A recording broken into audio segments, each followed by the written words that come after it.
Bryce, you're a lawyer, executive producer. You really work in the belly of the screen industry beast. Can you trace for us how you got into it and why you joined Marshalls and Dent? Uh, well, it's Marshall and Dent is the firm I'm currently with. When I was a law student, before I completed law, I tried to get away. I produced a play called Peter Pan, which was on at during the holidays. Every year they put on a pantomime. So I produced that with other students, and we had semi-professional cast and all that sort of stuff. And I got the taste for putting stuff on.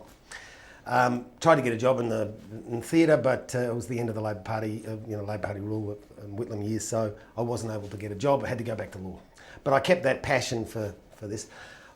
My girlfriend at the time was doing film theory, and we used to talk about films, go to a lot of films, etc. One night late on television, I saw a movie by Truffaut, what's it called? Day for Night, where he produces a movie out of the back of a truck. Fantastic movie. And I thought, gee, I could do some of this. And at the same time, my girlfriend was, one of her friends was going out with the director. And so during my article, when I finally got a job as a lawyer, which I've got to say I found quite difficult, my hair was too long, they were making this film. And they didn't have a lawyer. And I used to go around and see them at nights and do a bit of, add a comma and blah, blah, blah to this, and really had no idea what I was doing. But I got involved with them as friends, and they asked me to help them do their legal stuff. And then when it came to the next movie, they asked me to produce it, and I foolishly said yes. But by this stage, there was, we were doing bits and pieces.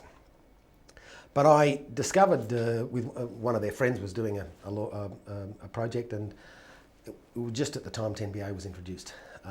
And I remember panicking, thinking, how am I going to raise this money? I mean, what's going to happen? So I went to see Bill Marshall, as it turns out, who I subsequently worked with, and realised that he didn't know any more than I did. But going to see him forced me to read the legislation, which was a good thought. But I realised that nobody knew anything, so I was able to give just as good advice as anybody else. So basically, I started attracting film-making clients, and with Wrong World, I did the legal work for it, but I was producer, sort of lawyer, it was my, I had no idea what I was doing, okay? But we put together an offer document, we somehow raised the money, and I left the law to make this film for 8 weeks, thought this was fantastic. The film got into Berlin Festival, and I met my wife, and blah, blah, blah. I was addicted. I mean, we got picked up at the airport with a black limo, which I thought was just you beauty. I didn't realise that all the cabs in Berlin were black limos, so I felt a dickhead afterwards. But anyhow, we got 4 days free in a hotel, so I ate myself stupid for 4 days. No such thing as a free lunch doesn't apply to the film, so I was addicted. Came back, and I think 2 weeks later, David Parker and Nadia Tess came to see me with Malcolm. And I read the script that night and thought, this is fantastic. Having read all of 3 scripts, I think, at the time. But I loved the script, said, yeah, let's do it. We somehow bumbled our way into raising the money. By this stage, I had some idea how 10BA worked. We were putting together offer documents, etc., etc. Then Malcolm took off.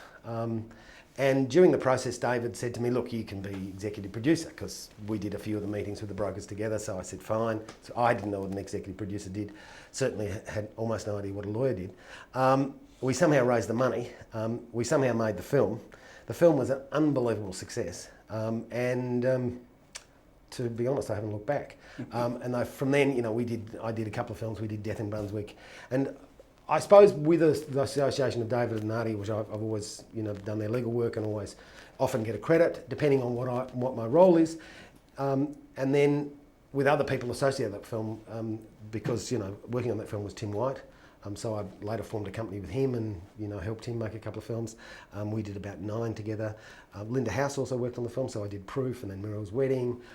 So there was a number of people just on that film alone that meant I had an enormous client base of very talented filmmakers. So that's where it started. Then, more recently, I was in a little partnership in town, and my partnership busted up for various reasons, so I came to join Bill Marshall, who I had the encounter with many years ago. We'd become friends, and So I came to join his department. Unfortunately, he died a year after, and I now head that department. I've got 4 lawyers working for me, and that's what we do. We're project lawyers. Do you ever select projects to work with? Or, As a lawyer, no. As they a lawyer, just come no. to you? No. Look, no, we don't. Look, as a lawyer, we tend to do whatever's, if people come, they can pay, I work. Look, a lot of, I'm considered a bit of a gateway to finance, but it's not necessarily the case. I mean, I can explain how to do it, but I can't necessarily do it for you. A producer comes to me with a project, they're passionate about it, they want to make it. I can never be as passionate as that about the project, so I can never raise the money for it. Raising money is really, really hard, and particularly commercial money, it's very hard. So all I can do is explain to people how to do it. And I do that as a lawyer. Look, sometimes when I do it well, they give me a credit. I used to collect credits. I'm not that interested in that credits at the moment because, I've got a few. I don't need them. There is a point where you've got to build up credits to get credibility. Now it's not an issue. But yes, I do occasionally read a script and go, I love that, and then I will become involved with that. I have, from time to time, got involved in client companies, and I'm involved in Fandango and Vertigo with Rolf to His Pictures. It's just a process we've been through. It's important that clients know that I do that, but it's also very important that I'm upfront. I mean, I've got to be in this industry. I've been in this industry for a long time, and I plan to be in it for a bit longer. So you really got to be upfront. It was much more difficult in the 10BA days. I'd often have 7 or 8 offer documents, and I'd have investors come to see me and say, "What do you want to invest?" Well, one say, "Well, just put it in my project," But you do that, and I might get one film up, but I'm going to lose all those clients. So I've really got to, I just play it straight and say, "Well, there's the films. I'm involved in this one, but I'm doing the law for these 5. It's your pick. Depends what you want. Docos can make money. Features can make blah blah blah." And inevitably people would choose a pick or pick the one they liked. And so you just got to play it straight. You mentioned being on the board of Fandango. You're one of the directors of the company. Has that caused you a perception problem? Do some producers think, "Oh, well, you've got a production company. I don't really want to bring my project to you as a lawyer"? As it turns out, no. Did you think it might? No, I didn't think that far. No. I mean, look, one of the advantages of doing what I do is that I get to see so many different deals. I'm on the board of Film Victoria. I have been on the board of Screen Tas. I've been on the board of South Australian Film Corporation. I mean, one of the advantages of being a lawyer is that clients come to me and say, "This is the deal I want." Now, I don't say, "Oh, that's just like so-and-so, you ought to do it like this." But clearly that's one of the reasons they're coming to me, because I know what's possible to do in certain circumstances. So the other thing is that I do think I'm able to give a bit more practical advice. I mean, having made one film completely myself, which it's actually not a great film really, but to be told, but I finished it, delivered it and everything. In fact, came in under budget, I must say.